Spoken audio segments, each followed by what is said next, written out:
본회의를 열고 전세 사기 피해 지원을 위한 전세 사기 특별법을 처리했습니다. 고위공직자 가상자산 재산 신고를 의무화한 공직자윤리법 등도 통과됐습니다. 여야 의견차로 간호법 재표결과 방송법 표결은 본회의 안건에 포함되지 않았습니다. 30일로 예정된 다음 본회의 안건은 포함될 것으로 보여 여야 충돌이 우려됩니다. 국회 사무처가 김남국 의원의 가상자산 투자 논란과 관련해 입법 로비 의혹을 받고 있는 위메이드 측의 국회 출입 기록을 공개했습니다. 21대 국회 들어 8명의 여야 의원실 등에 총 14차례 위메이드 관계자가 방문한 것으로 드러났습니다. 대기자의 시선으로 분석해보는 정가 동향, 목요정책클럽, 기자, 대기자. 국회의원의 가상자산 신고를 의무화하는 김남국 방지법이 오늘 국회 본회의를 통과한 것을 비롯해 민주노총 건설노조의 집회 이후 관심이 집중되고 있는 집시법 개정을 둘러싼 여야 공방까지 자세히 짚어보겠습니다.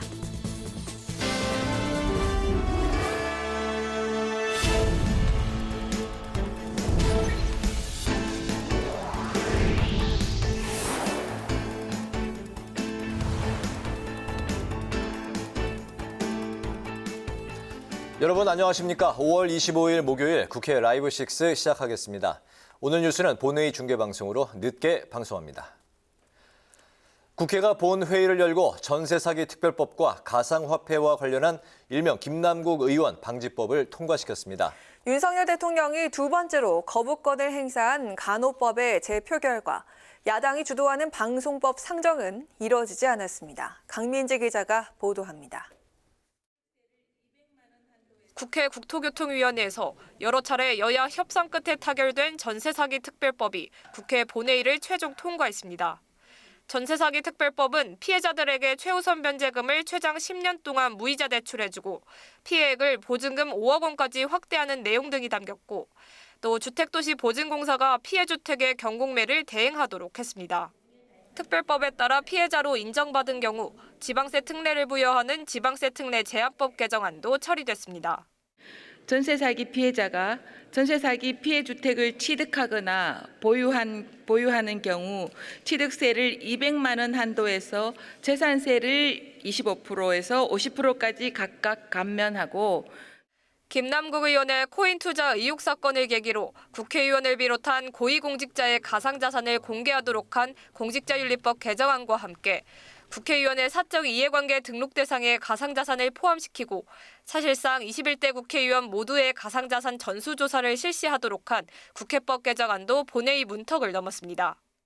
21대 현역 의원들에 대해서도 적용할 수 있도록 부칙 특례 조항을 마련하여 의원의 임기 개시일로부터 2023년 5월 31일까지의 가상자산 소유 현황과 변동 내역을 2023년 6월 30일까지 윤리심사자문위원회에 등록하도록 하였습니다. 한편 본회의에서는 윤석열 대통령이 거부권을 행사해 국회로 되돌아온 간호법 제정안의 재의결은 진행되지 않았습니다. 또 야당이 입법을 주도하고 있는 방송법 개정안 상정과 노란봉투법으로 불리는 노조법 2, 3조 개정안에 대한 본회의 부의 요구 표결은 이루어지지 않아 30일로 예정된 다음 본회의에서 이들 법안을 둘러싼 여야의 입법 대치가 우려됩니다. 국회방송 강민지입니다. 본회의에선 또 강원특별자치도의 자치권과 정부 권한 이양을 위한 강원특별자치도 설치특별법 전부 개정안이 처리됐습니다. 이 밖에 윤석열 정부의 지역균형발전 정책 추진을 위한 지방균형발전 특별법안 등도 본회의를 통과했는데 주요 법안들을 임채원 기자가 정리했습니다. 강원특별자치도 설치법 전부 개정안은 강원도의 관광산업 발전과 지역 경제 활성화를 위해 강원도에 각종 특례를 부여했습니다. 강원도지사는 산림이용진흥지구를 지정해 운영할 수 있습니다. 또 농촌활력촉진지구 지정 운영과 각종 환경영향평가 등 각각 농식품부 장관과 환경부 장관의 권한을 도지사가 3년 동안 이양받습니다. 특히 강원도가 목표로 내세운 미래산업 글로벌 도시 개발을 위해 도지사가 도의회의 동의를 받아 종합계획을 수립할 수 있도록 했습니다. 재석 238인 중 찬성 171인, 반대 25인, 기권 42인으로서 강원특별자치도 설치 등에 관한 특별법 전부 개정 법률안 대안은 가결되었음을 선포합니다. 지방시대 실현을 내세운 윤석열 정부가 발의한 지방균형발전특별법 제정안도 본회의를 통과했습니다. 제정안에 따르면 국가, 지자체가 대규모 투자 유치를 위해 기회발전 특구를 지정해 운영할 수 있으며 투자 주체에게 국세, 지방세 감면 혜택을 줄 수 있습니다. 이를 위해 제정안은 대통령 소속 지방시대위원회를 설치해 지방시대 종합계획과 지원사업 등을 추진하도록 했습니다. 국가균형발전위원회와 자치분권위원회를 각각 통합한 지방시대위원회를 대통령 소속으로 설치하여 관련 국정과제 총괄 등의 기능을 수행하도록 하는 한편 이와 함께 불법 온라인 사설경마 이용자를 흡수 유인하기 위해 전자막권 발매를 도입하는 한국마사회법 개정안과 기존의 중앙집중형 전력 시스템과 달리 지역 내에서 전력을 생산, 소비하는 분산에너지 활성화 특별법 제정안 등도 의결됐습니다. 이 밖에 불가항력적으로 분만 의료사고에 대한 보상 재원을 국가가 전액 부담하는 내용의 의료분쟁 조정법 개정안도 통과됐습니다. 국회 방송 임천입니다.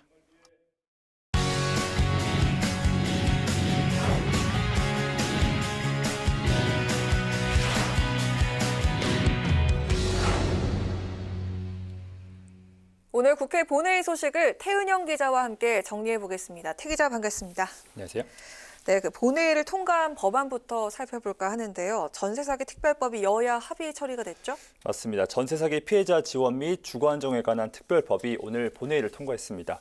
이 최우선 변제금을 받지 못한 피해자들에게 그만큼 정부가 10년간 무이자로 대출을 해주는 게 골자입니다. 이 최우선 변제금 이외의 나머지 금액은 가구당 최대 2억 4천만 원까지 연 2% 이하의 저리로 대출받을 수 있도록 했습니다. 이 피해 보증금 보상 기준을 5억 원까지 상향시켰고, 이 깡통 전세 피해자 그리고 근린생활시설 전세 사기 피해자도 지원받도록 했습니다. 당초 야당이 주장했던 선보상 후 구상권 청구안이 빠져서 전세 사기 피해자들 중심으로 반쪽짜리 대책 아니냐 이런 지적이 이어졌는데요. 이 점을 고려해서 6개월간 시행한 뒤에 보완 입법할 수 있도록 했습니다. 이 밖에 전세 사기 대책으로 공인중개사의 자격 취소 처분 기준을 확대한 공인중개사법 개정안, 그리고 주택도시 보증공사의 보증 총액 한도를 확대하는 주택도시 기금법 개정안도 함께 처리됐습니다. 또 임차인의 임대보증금에 대한 보증을 가입한 경우에 한해서 임대사업자를 등록할 수 있도록 한 민간임대주택 특별법 개정안도 통과됐습니다. 이 끝으로 전세 사기 피해자가 주택을 경매로 낙찰받았을 때 이 취득세를 감면해주는 지방세 특례 제한법 개정안도 오늘 처리됐습니다. 네, 그리고 한동안 그 김남국 의원 가상자산 보유 문제로 정치권에서 그 대책 마련에 분주했는데 오늘 관련법이 본회의를 통과했다고요?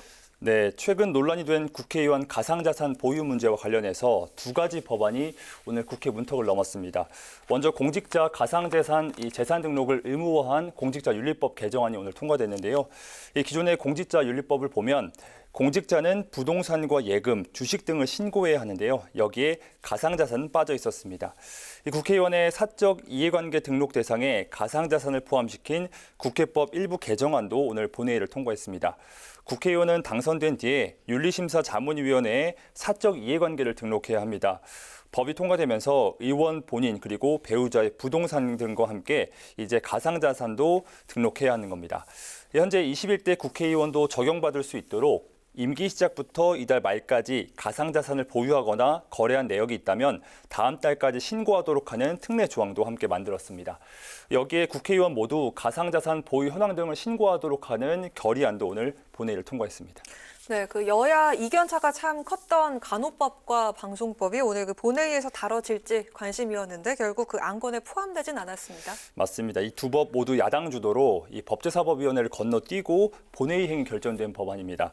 간호사 처우 개선을 골자로 한 간호법의 경우에는 국민의힘 반발 속에 이 본회의를 통과했지만 대통령이 거부권을 행사하면서 다시 국회로 돌아온 상태입니다. 민주당은 원안대로 간호법 제정안을 재표결하겠다는 입장인데요. 다시 본회의를 통과하려면 재적의원 과반 출석에 3분의 2 이상 찬성이 있어야 하는데 114석의 이 국민의힘이 당론으로 반대표를 던지면 사실상 법안은 폐기될 수밖에 없는 상황입니다. 방송법의 경우에는 지난달 27일 본회의에서 이 부의 요구안이 야당 주도로 가결돼서 처리를 위한 표결 절차만 남은 상황입니다.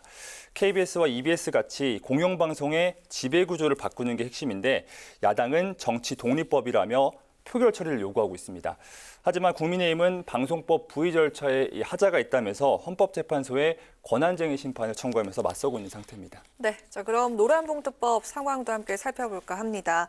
어제 그 야당 주도로 본회의가 결정이 됐는데 여야 신경전이 정말 계속 이어졌죠? 네, 노란봉투법은 어제 상임위에서 본회의 부의 요구의 안이 야당 주도로 의결됐습니다.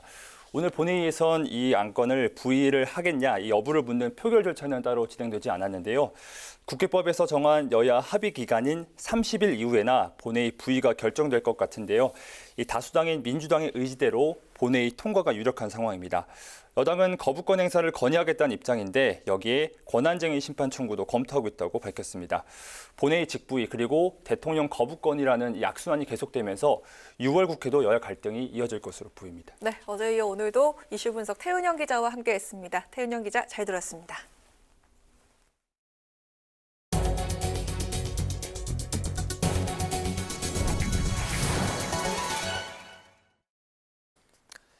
국회 사무처가 김남국 의원의 가상자산 투자 논란과 관련해 입법 로비 의혹을 받고 있는 게임사 위메이드 측의 국회 출입 기록을 공개했습니다. 이광재 국회 사무총장은 오늘 기자회견을 열고 어제 국회 운영위원회 의결에 따라 출입 기록을 공개한다며 국회 사무처는 국민적 의혹을 해소하는 데 최선의 노력을 다하겠다고 밝혔습니다. 사무처가 발표한 방문 기록 조회 내역에 따르면 위메이드 소속 직원 3명은 2020년 9월부터 올해 4월까지 윤창현, 김성주, 양정숙 의원 등 8명의 의원실과 정무위원회 등에 모두 14차례 방문한 것으로 나타났습니다. 다만 이 사무총장은 단순 출입 기록만으로는 실제로 누굴 만났는지, 다른 의원실도 방문했는지 등을 확인할 수는 없다고 설명했습니다. 디지털 시대를 맞아서 금융산업도 급격하게 변화했습니다. 모바일 뱅킹이 일상이 되고 금융과 기술을 합친 일명 핀테크 기술도 활성화되면서 소비자들의 편익도 높아지고 있는데요. 최근 급속히 발전하고 있는 인공지능 AI 기술을 금융산업에 활용하려는 움직임에 맞춰 관련 방안을 논의하는 토론회가 국회에서 열렸습니다. 남수지 기자가 다녀왔습니다. 지난 2016년 이세돌 구단과 알파고의 세기의 바둑대국으로 충격을 주었던 인공지능 AI가 이제는 챗 GPT로 우리에게 성큼 더 다가섰습니다. 폭발적인 진화와 확산 중인 AI 기술을 금융산업에 접목하기 위해 글로벌 업체들이 박차를 가하고 있습니다.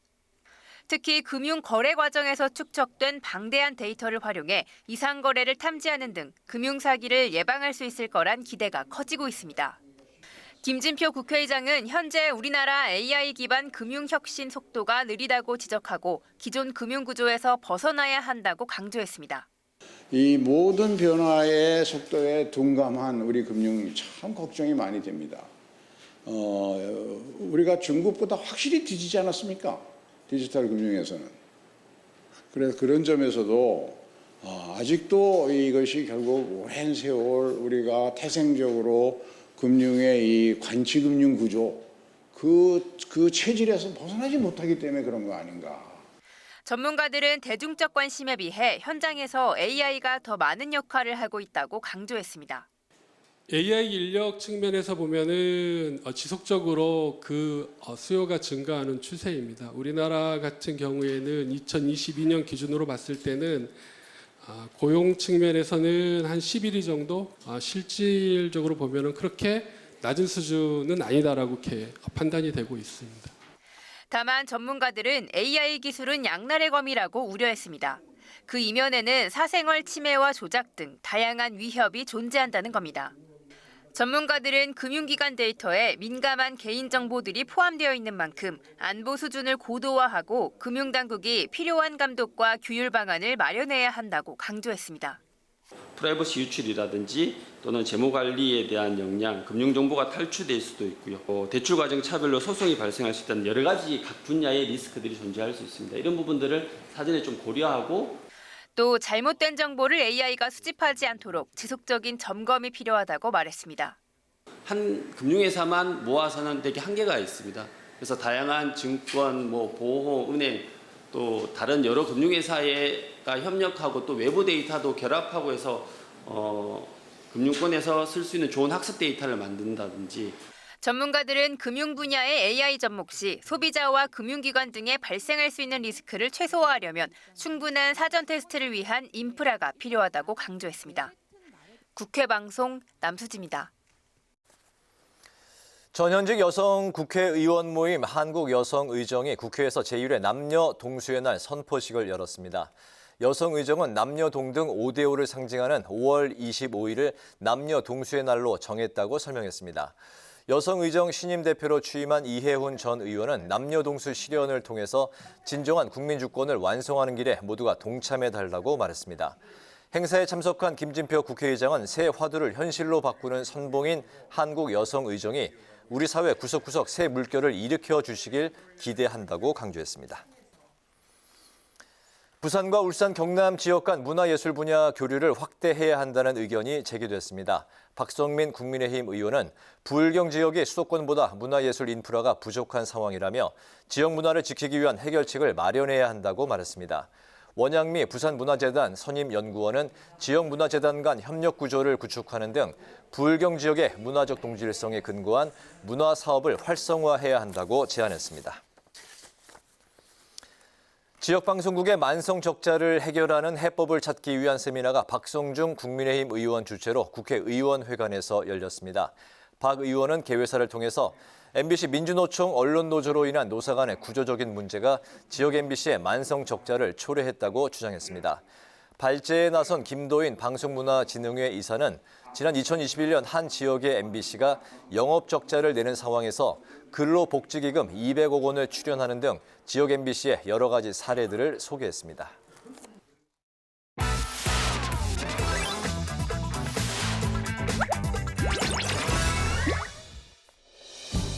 5월 25일 강아랑이 전해주는 정치권의 뜨거운 말말말 강아랑의 정치랑 시간입니다. 오늘 첫 번째 주제는 집회 제한 공방입니다.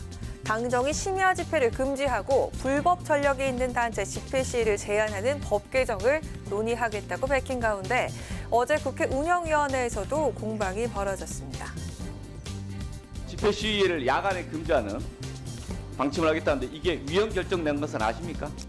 집회 시위를 또는 노조를 너무 억압하거나 지나치게 규제하려고 하는 과거 권위주의 시대에 있을 만한 그런 사고라고 보이죠. 지금 분위기로 보면 그 당시에 문제가 됐던 경찰의 물대포 이게 다시 부활할 것 같은 느낌인데 야간 오후의 집회나 시위를 제한하는 것은 필요하지만 시간대가 불명확해서 좀 더 구체적인 범위를 제한해서 해야 된다. 그런 취지로 저는 받아들이거든요. 2009년에 있었던 헌재 결정의 내용은 오히려 저는 본말이 전도된 거라고 생각합니다. 헌법재판소는 야간에 집회와 시위를 제한하는 것은 입법의 필요성도 있고 수단의 정당성도 있다고 했습니다. 한동훈 법무장관 또한 당정협의회에서 당정이 추진하는 시위문화 개선 방안에 대한 야당과 노조의 반발에 이렇듯 목소리를 높였습니다. 지난 대선에서 국민들께서는 불법 집회를 정치적으로 이용하고 방치하는 정부와 불법 집회를 단호히 막고 책임을 묻는 정부 중에서 후자를 선택하셨다고 생각합니다. 국민들께 그 선택이 옳았다는 것을 보여드려야 한다고 생각합니다. 당정이 심야 집회 금지 개정 추진에 이어서 어제 발표한 불법 집회 제한 추진에 따르면 경찰은 집회를 신고한 주최단체의 불법 전용 여부를 확인해서 불법 집회가 예상될 경우 금지 통고를 하게 됩니다. 또한 출퇴근 시간대 도심에서 열리는 집회 시위도 신고 단계에서 제한이 될 수 있는데요. 이에 일각에선 집회 시위를 허가제로 바꾸려 한다는 지적이 나오고 있는 상황.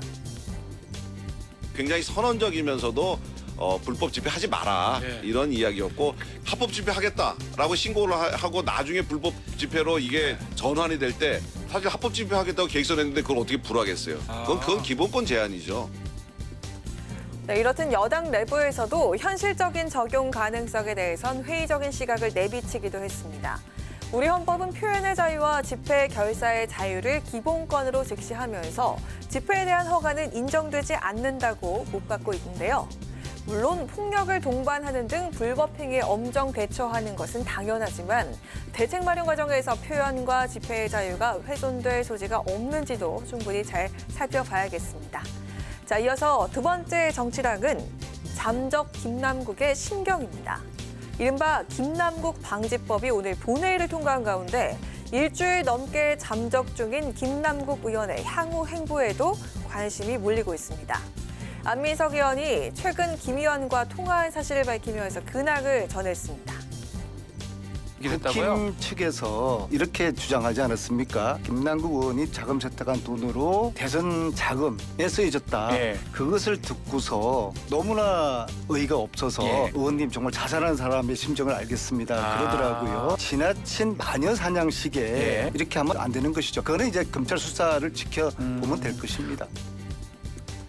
하지만 당내에선 김 의원의 향후 복당을 비롯한 정치직의 여부를 비롯해서 현재 잠적의 이유를 이렇게 보는 시각도 있었습니다. 처음엔 불법은 없다고 했다가 지금은 무슨 사법적인 문제가 좀 있으니까 저렇게 잠적을 한 게 아닌가. 처음 자기 주장대로 불법은 없었으면 왜 숨어요? 우선 먼저 의원직을 좀 사퇴하면 본인이 뭐 징계 전에 아니 어차피 이제 다음 총선엔 출마 못할 거 아니에요. 이래 놓고 출마할 수 있겠냐고요. 정치를 지금 당장 재개할 수 있겠습니까? 제가 보기엔 불가능하다고 봅니다. 그리고 당헌 당규 때문에라도요. 앞으로 총선 이전에 복당할 가능성이 없습니다. 전혀 달라서 글쎄요. 당에서 복당을 고민할 시기는 오지 않을 것 같은데. 한편 국회 윤리특위가 김남국 의원 재소권을 살피고 있는 가운데 국민의 44%가 김남국 의원에 대한 윤리위의 제명 조치에 동의한다는 여론조사 결과가 나오기도 했습니다. 김남국 의원을 제명할 것이냐 말 것이냐. 여당은 곧장 본회의에 징계안을 넘겨 빨리 제명해야 한다는 주장을, 민주당은 엄격하고도 신중하게 다뤄야 한다면서 이렇게 결을 달리하고 있어서 이른 시일 내 결론이 나진 않을 듯 보입니다. 지금까지 강아랑의 정치랑이었습니다.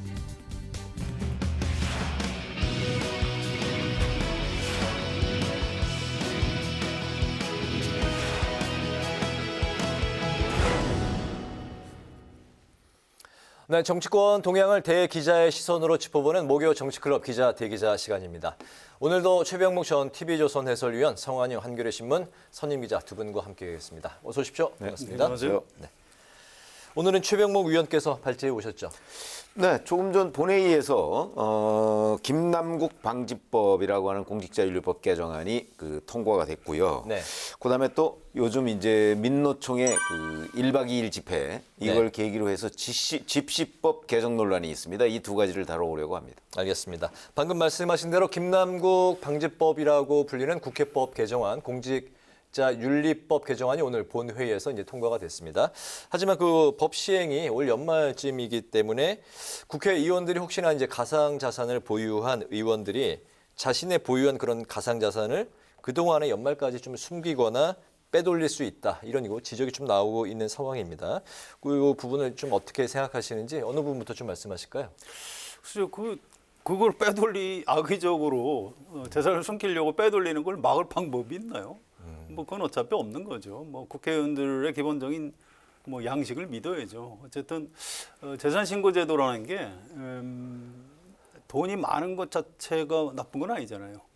일단 재산을 신고하게 해놓고 이 재산이 이제 어떻게 변하는지 이런 걸 이제 추적하겠다는 게 이제 공직자윤리법에서 공직자 재산신고제도의 기본 취지입니다. 그러니까 일단 지금부터 이제 가상 자산도 다른 재산처럼 등록을 받기 시작하는 거니까요. 뭐 지금부터 봐야죠. 뭐 어쨌든 국회의원들이 하여튼 가상 자산이 이번에 이제 좀 사고가 나서 그런지 아무튼 단돈 1원부터 전부 다 신고를 하는 걸로 이렇게 했더라고요. 근데 원래 그 주식하고 뭐 현금, 귀금속이거나 액수가 한도가 있습니다. 500만 원, 1000만 원 이상 이렇게 하게 돼 있는데 뭐 아무튼 좋은 거죠. 그런 식으로 가상 자산도 신고해서 이제 국민들이 들여다볼 수 있게. 뭐 아무튼 김남국 의원 덕분에 우리 그 국회의원들 공직자로서의 윤리가 좀 일부 진전하는 계기는 된 것 같습니다. 네, 알겠습니다. 하지만 그 공직자 윤리법 개정안 본회의에서 통과가 됐지만 이 시행이 연말까지이기 때문에 연말에 이제 그때까지 가상자산을 좀 이렇게 은닉하거나 숨기거나 하는 그런 행위는 이제 뭐 어쩔 수 없다라고 이제 말씀을 어쩔 수 없죠. 그런데 그거를 처분해서 현금으로 확보를 하면 그것도 신고해야 되잖아요. 네. 뭐 현금 500만 원 이상 신고하게 돼 있는 걸로 알고 있는데요.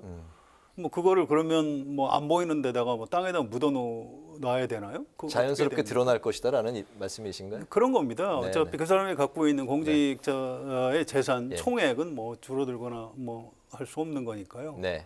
뭐 이제 지금부터 이제 국민들이 감시할 수 있게 되는 거죠. 네. 혹시나 그런 시도가 있더라도 자연스럽게 드러날 것이다라고 말씀을 하신 것 같습니다. 뭐 자연스럽게 드러날지는 사실 모르죠. 잘 아시다시피 공직자 재산 등록, 재산 공개 제도라는 것이 지금 가상화폐 말고서도 다른 것도 네. 숨기고 있는 사람들 꽤 있을 거예요. 네. 아니 장롱 속에서 갑자기 몇억 원씩 발견된 의원도 있잖아요. 뭐 황금이라든가 예. 아니 그러니까 현금 같은 네. 거 예. 장롱 속에서 몇억 원이 발견되는데 그거 재산 공개 등록 안 했잖아요.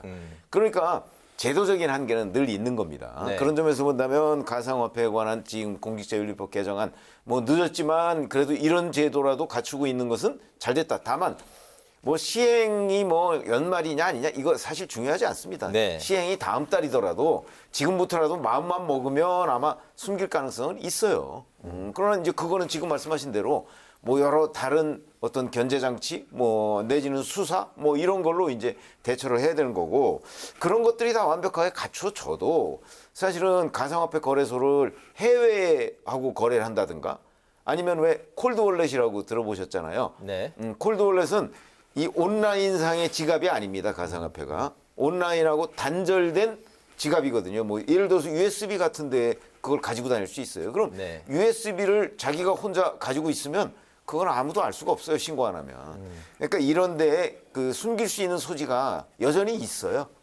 본인의 양심이 제일 중요한 거죠. 네. 그러나 이제 이렇게 제도를 만들어 놓으면 뭐 누가 숨겼다더라 내지는 뭐 이런 것들에 대한 뭐 제보도 있을 수 있고 수사도 있을 수 있고 이런 것들의 통제를 받게 되는 거죠. 그래서 통제 장치가 과거보다 하나 더 늘었다 하는 점에서 저는 의미를 갖는다 이렇게 말씀을 드립니다. 네, 디지털 시대를 맞아서 어쨌든 새로운 관련 법안들이 좀 촘촘히 만들어져야 되겠다는 생각이 이제 드는데요. 이 윤리적인 문제에서요 우리가 꼭 짚어야 될 게 있습니다. 지금 국회의원들 중에 주식을 가지고 있는데 네. 자기 그 상임위원회, 그 소관 상임위원회에 들어가려면 백지 신탁을 해야 되고요. 뭐 그렇지 않으면 그냥 가지고 있는 것에 대해서 뭐 그냥 용인할 수밖에 없는 거죠 현실적으로. 네. 뭐 국회의원 한다고 그 주식을 다 팔라고 할 수는 없는 거니까요. 네, 그런데 이런 점을 좀 보셔야 돼요. 이 우리 국회의원들 수당, 이른바 세비라고 하는 게 네. 1년에 연봉으로 따지면 한 1억 5천 정도가 됩니다. 상당히 많이 주는 거예요. 네. 왜 많이 줄까요? 국회의원 하는 동안 자기 개인적으로 재산 불리기 하지 말라는 얘기입니다. 그래서 이제 김남국 의원도 그렇고 이 여야의 좀 젊은 의원들은 아니 뭐 주식이나 뭐 가상화폐 투자 뭐 온 국민이 다 하는데 왜 우리 국회의원만 하지 말라고 그러느냐 이렇게 반박을 하는 분들이 있는데 그거는 잘못된 시각이에요. 그래서 국회의원 하는 동안에는 국민 전체의 이익이란 관점에서 나란 일을 하라고 하는 거지 자기 재산에 그런 식으로 뭐 상임위원회 하다가 뭐 이렇게 뭐 주식 팔고 사고 뭐 가상화폐 투자 팔고 사고 이런 거 절대로 하지 말라는 겁니다. 네. 그런 부분에 대해서는 시각 규정이 좀 있어야 될 것 같습니다. 네, 연봉 1억 5천여만 원 외에도 뭐 여러 가지 또 혜택들이 많이 있죠. 아니요, 다 합쳐서 다 뭐 대략 합쳐서. 뭐 네. 그런 정도 되는 건데요. 그게 우리 노동자 평균 임금에 비하면 굉장히 많은 액수죠. 알겠습니다. 국회 사무처가 김남국 의원의 국회 입법 로비 의혹이 제기된 게임 업체 위메이드의 국회 출입 기록을 이제 공개를 했습니다. 사무처는 위메이드 직원 3명이 지난 2020년 9월부터 지난 4월까지 여야 국회의원실을 총 14차례 방문했다고 이제 밝혔는데 그런데 정작 그 방문 그 기록에 김남국 의원실이 빠져 있습니다. 이게 이제 해당 의원에 대해서 이제 출입을 한다 밝혔지만 사실 이게 위메이드 그 직원이 또 다른 의원실을 뭐 재차 뭐 한 번에 그렇죠. 뭐 몇 차례 방문했는지에 대한 그것까지 기록을 할 수는 없다. 이런 그 이광재 사무총장이 오늘 기자회견을 통해서 또 밝혔는데요. 이 부분 좀 어떻게 해석을 해야 될까요? 근데 잘 아시지만 이 출입 신청서라는 걸 쓰잖아요. 네. 거기에 소속도 있고 이름, 뭐 전화번호 다 있습니다. 그다음에 방문 목적 그렇죠. 뭐 이것도 있고 네. 어딜 간다 이런 것도 있는데 예를 들어서 어느 한 군데를 간다고 해놓고 네. 그렇게 하고 국회의원회관을 들어가서 거기도 가고 다른 곳도 몇 군데 가고 이렇게 해도 그거 통제할 방법이 없어요. 의무가 없는 거죠. 그 그렇죠. 기록을 하는. 네.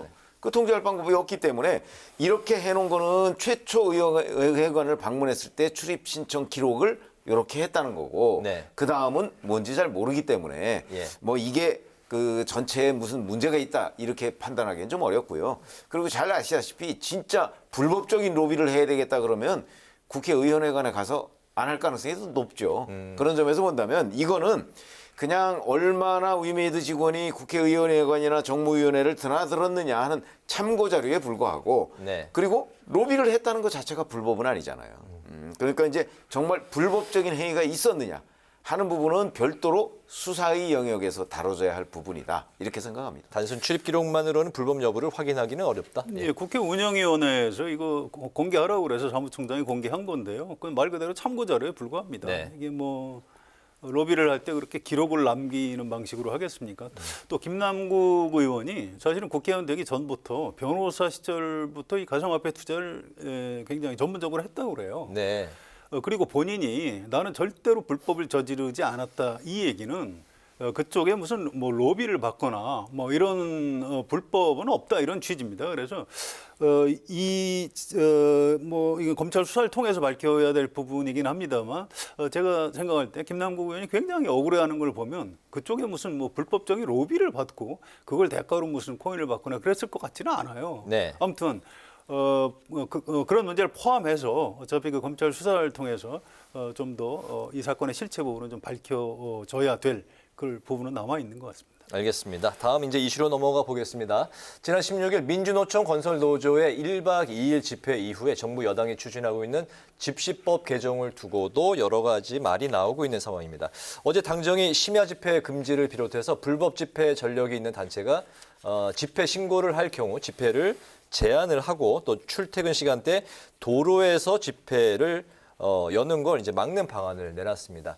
야당이 이제 위헌적 발상이다 이렇게 이제 맞서고 있는 상황인데 집회를 허가제로 바꾸려 한다 이런 그 논란도 낳고 있는 상황입니다. 어떻게 생각하십니까?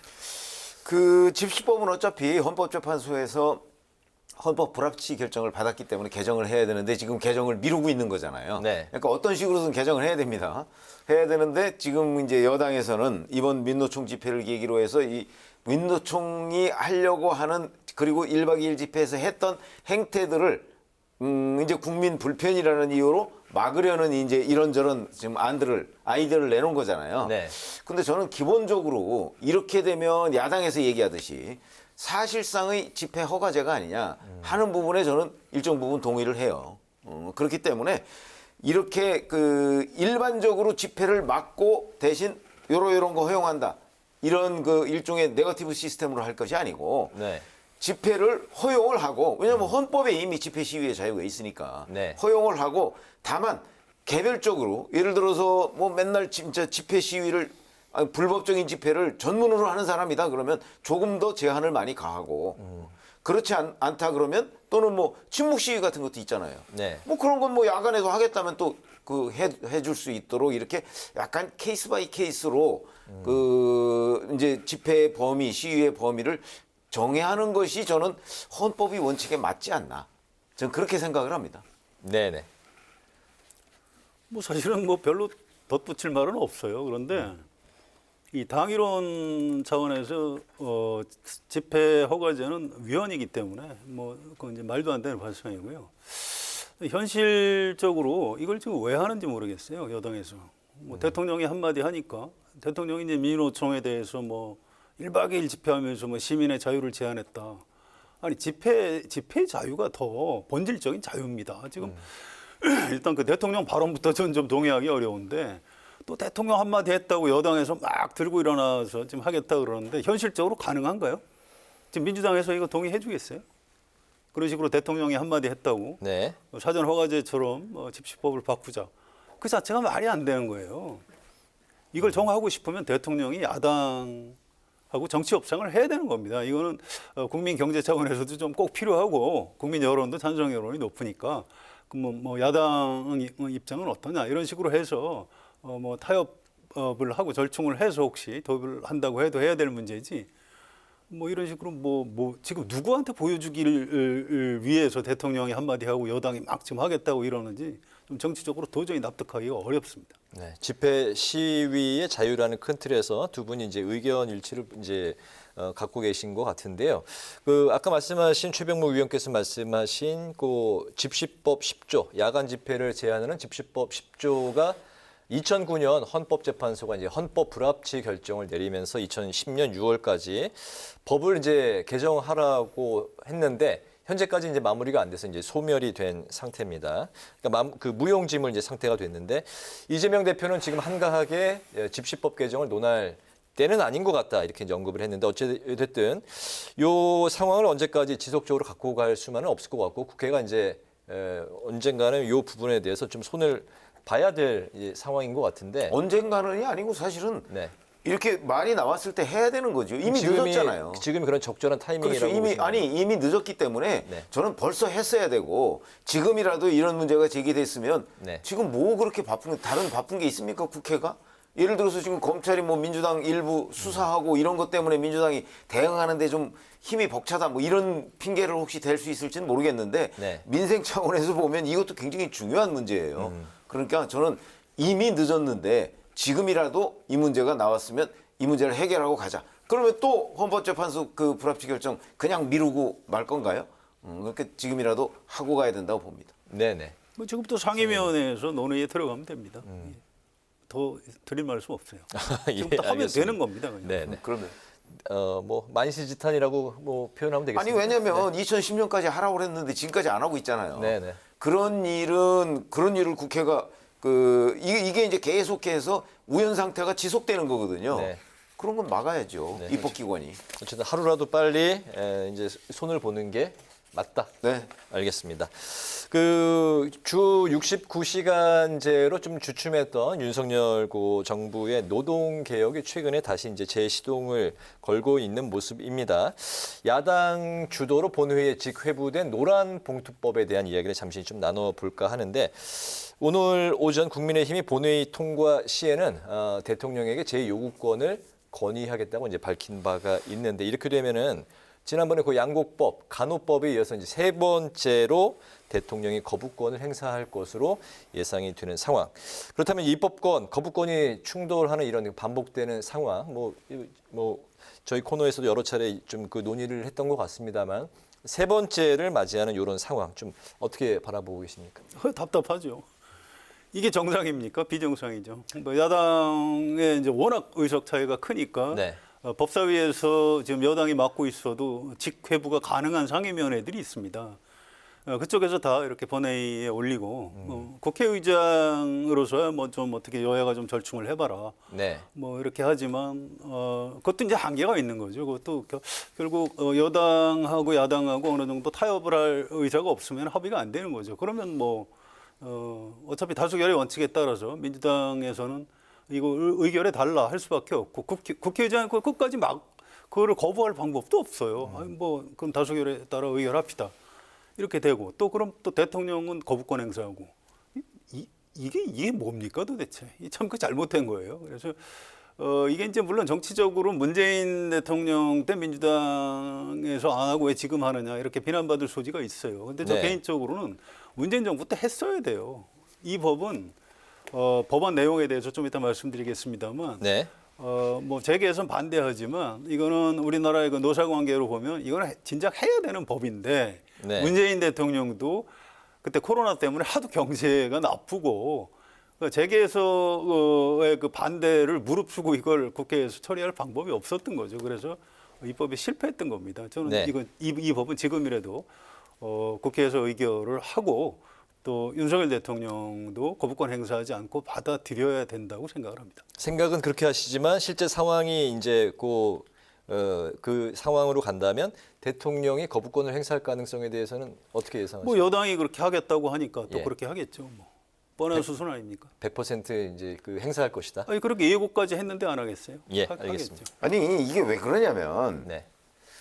사실은 지금 말씀하셨듯이 국회에서는 169석이라는 압도적인 야당의 의석을 가지고 어찌 보면 뭐 문재인 정부 때 뭐 했어야 된다고 말씀하시지만 저는 그렇게 보지 않거든요. 네. 그러니까 그때도 못한 거를 지금 와서 야당이 되니까 대통령이 반대할 거 뻔히 알면서 그러면서 밀어붙이는 거잖아요. 저는 거기에 정치적인 목적이 있다고 봅니다.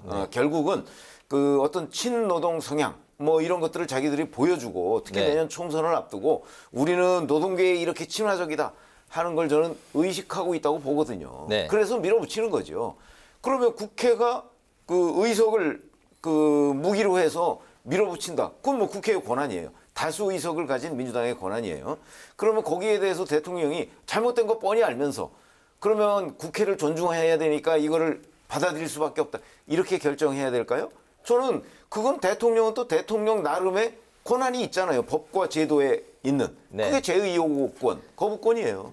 그러니까 대통령이 민주당은 민주당이 생각해서 올바르다고 해서 국회에서 통과시켰는지 모르지만 행정부의 수장인 대통령은 대통령대로 그건 올바르지 않다고 생각해서 자기 권한을 행사하는 거기 때문에 양쪽의 권한이 충돌하는 거죠. 가장 합리적인 방법은 그걸 조정하는 건데 서로 지금 조정 안 하고 있잖아요.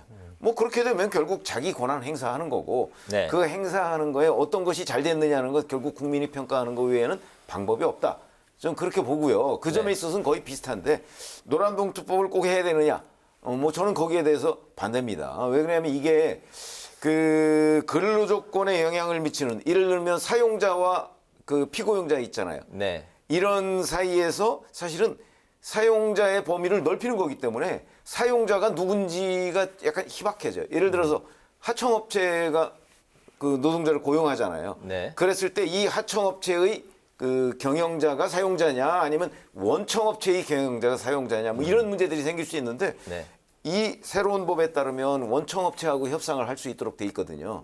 그렇게 되면 아마 하청업체를 굉장히 많은 숫자를 가지고 있는 대기업들 중심으로 아마 그거 협상하다가 다른 일 못할 거다. 저는 그렇게 봅니다.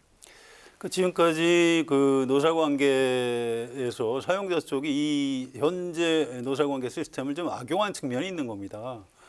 노조하고 상대하기 싫으니까 다 그 하청업체 쪽을 쓰는 거예요. 그러면 직접 노동자들하고 노조하고 협상할 일이 없으니까 편하죠, 대기업은. 그게 이제 노동시장의 이중구조라는 겁니다. 지금 그게 심각하다는 거는 윤석열 대통령 또 윤석열 정부의 노동부 장관도 인정을 해요. 그걸 바로잡기 위해서 이를테면 원청회사가 형식은 뭐 하청회사 근로자를 고용하는 걸로 했지만 사실상 지휘감독을 한다. 그러면 실질적으로 권한을 가진 쪽이 사용자가 돼서 협상을 하는 게 맞는 거죠. 그래서 전 이건 노사관계 정상화법이라고 생각을 해요. 또 이번에 쟁의 행위의 대상이 그동안은 그 임금하고 복지 이런 정도로 제한이 돼 있었는데 이번에 이제 민주당에서 추진하는 법에는 사용자의 부당 노동 행위나 또 단체 협약을 하고도 이행을 안 하는 것도 쟁의 행위를 할 수 있게 하자 이런 얘기입니다. 이것도 정상화예요. 사용자 부당 노동 행위를 하면 노조에서 쟁의할 수 있게 해야죠. 또 단체 협약을 안 지키면 그것도 쟁의를 하는 게 맞는 겁니다. 선진국은 다 할 수 있게 돼 있어요. 그다음에 그 손해배상을 좀 이제 집단적으로 노조에다가 굉장히 거액을 손해배상 청구를 하면서 이제 노동자들이나 노조에서 이제 위축되니까 이거를 처음엔 좀 제한을 하려고 했다고 해요, 민주당에서도. 그런데 이거 좀 과도하다. 또 그러고 재계에서 워낙 반발이 심하니까 법안 내용을 지금 상임위에서 좀 조정을 했습니다. 그래서 그러면 손해배상을 청구할 때 이 귀책 사유에 따라서 좀 정확하게, 그러니까 민법에 따라서 이렇게 뭐 연대 책임져라 이런 식으로 손해배상 청구하지 말고 좀 정확하게 노조하고 노동자들 책임 있는 사람 책임 있는 대로 좀 손해배상 청구를 좀 정확하게 할 수 있도록 해라라고 법안 조정을 했습니다. 그래서 저는 이것도 뭐 물론 앞으로 추가 협상이 얼마든지 가능하다고 봅니다만 이 방향은 옳다고 생각을 해요. 그래서 이 부분도 물론 이제 민주당에서 문재인 정부 때 제대로 법안을 안 만들었던 책임도 있고요. 근데 이거를 재계에서 지금 뭐 요구한다고 해서 윤석열 대통령이나 여당에서도 무조건 안 돼. 이럴 문제가 아니에요. 이 법안 내용을 갖고 지금부터라도 전 협상, 타협과 또 대화 이런 정치를 재개를 해야 된다고 생각합니다. 노란. 근데 이게 조항 하나하나를 두고서요. 서로 의견이 전부 다르잖아요. 네. 아마 그 조항의 개념부터가 전부 다를 거예요. 그렇기 때문에 이 노란봉투법, 지금 민주당, 정의당이 마련한 이 노란봉투법을 근간으로 해서 만약에 이 법안이 통과돼서 실제 실행이 된다면 네. 노동 현장은 그리고 이 경제 현장은 거의 마비되는 상태에 들어갈 겁니다. 굉장히 위축될 것이다. 아니 위축 정도가 아니고 마비되는 상태에 들어갈 거예요. 지난번 대우조선 해양 때 보셨잖아요. 하청업체가 와서 공장 와서 딱 점거하고 그런데 그러면 그때 뭐 달리 방법이 없어요. 네, 알겠습니다. 그리고 모두 이제 원청업체랑 협상하자고 달려들 거기 때문에 그런 문제를 다른 구조적인 방법으로 해결하는 건 모르지만 네. 이런 식의 해결 방법은 저는 해법이 아니다 이렇게 봅니다. 법이라는 게 네. 이렇게 현실에서 벌어지는 걸 따라가면서 좀 고쳐주는 겁니다. 만약에 지금 최 의원 말씀하신 대로 이 법을 만들었는데 또 다른 엄청난 문제가 생긴다. 그럼 법을 다시 바꾸면 되는 거예요.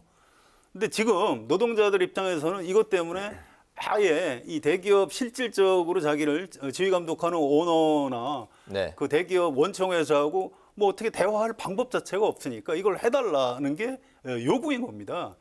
그래서 이제 과도하지 않은 선에서 그런 식으로 법을 일단 바꿔서 운영을 할 필요도 있는 거죠. 다른 조항들도 다 마찬가지입니다. 알겠습니다. 그 노란봉투법이 어제도 굉장히 그 토론 과정에서 뜨거웠던 이슈였고 오늘 두 분도 그런 분위기를 이제 보여주고 계신데 그만큼 이제 굉장히 이 사안 자체만으로도 이 토론 전체를 좀 끌어갈 수 있을 그렇죠. 만한 그리고 일단 법을 바꿔 한번 바꿔놓으면요. 다음번에 바꿀 때까지 또 몇 년 걸리거든요.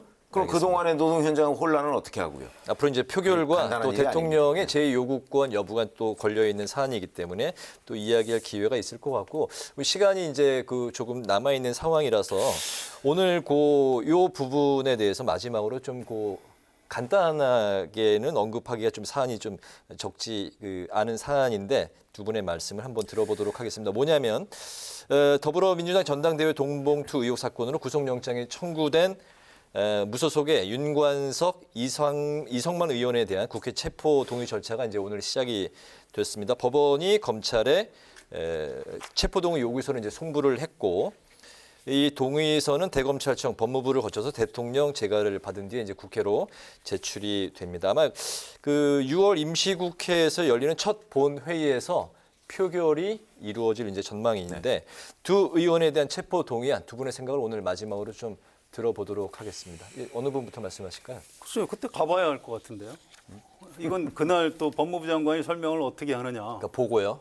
네. 또 그 당사자가 신상 발언을 할 겁니다. 오늘 민주당 의총에서 분위기는 검찰 넘어가는 거 아니냐. 네. 이걸 갖고 영장을 치면 어떡하냐. 이런 얘기들도 있고 동정론도 좀 있고 그래서 국민 여론을 생각하면 그냥 면하지만 좀 구속돼달라. 이제 이런 의원들도 꽤 많이 있고요. 그래서 이게 어느 쪽으로 흐름이 잡힐지 실제 그 본회의 표결을 봐야 알 수 있을 것 같습니다. 지금으로서는 좀 예단하기가 좀 어렵습니다. 가결 부결에 대한 결과는 그냥 가봐야 될 것 같다. 뭐 그 말씀이신 거죠?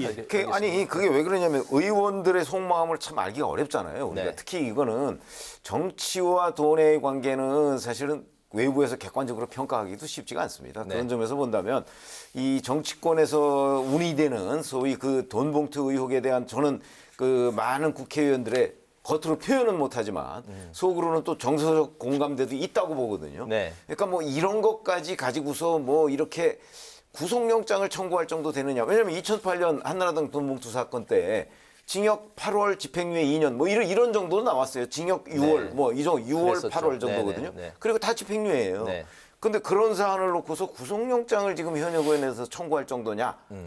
아마 그런 데에 대해서 의문을 가진 국회의원들이 저는 꽤 있다고 봅니다.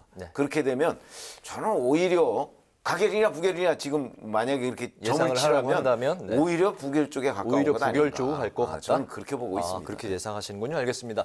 오늘 그 마무리로 두 분의 한 줄 논평 들어보겠습니다. 성 기자님부터 들어볼까요? 예, 오늘 좀 약간 엉뚱한 한 줄 논평을 해볼게요. 오늘 한국 여성의정이라는 단체가 있습니다. 여성 전현직 국회의원들 모임이죠. 모임인데요.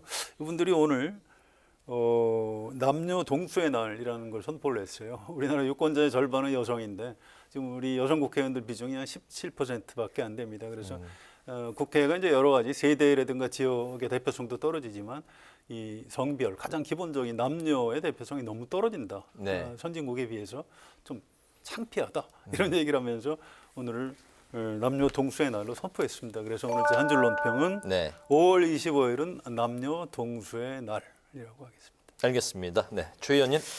자, 지금까지 저희가 사실은 뭐 노란봉투법, 뭐 집시법 등등 여러 가지 얘기를 했고요. 그에 관해서 이제 민주당 측이 계속해서 힘으로 밀어붙이고, 그다음에 대통령실에서는 뭐 거부권으로 맞서고 이런 단계가 됐잖아요. 그럼 왜 이럴까? 저는 결국은 이게 정치용이라고 보거든요. 그래서 오늘 한 줄 논평은 지지층 결집으로 맞붙을 총선, 이렇게 하겠습니다. 알겠습니다. 자, 목요 정치클럽 기자 대기자, 지금까지 최병묵 전 TV조선 해설위원, 성환용 한겨레 신문 선임 기자와 함께 오늘 본회의를 통과한 김남국 방지법과 여야의 치열한 공방이 펼쳐지고 있는 집시법 개정 논란까지 오늘의 전국 현안을 살펴봤습니다. 두 분 말씀 잘 들었습니다. 고맙습니다. 오늘 국회 라이브 6도 여기서 마치겠습니다. 시청해 주신 여러분 고맙습니다.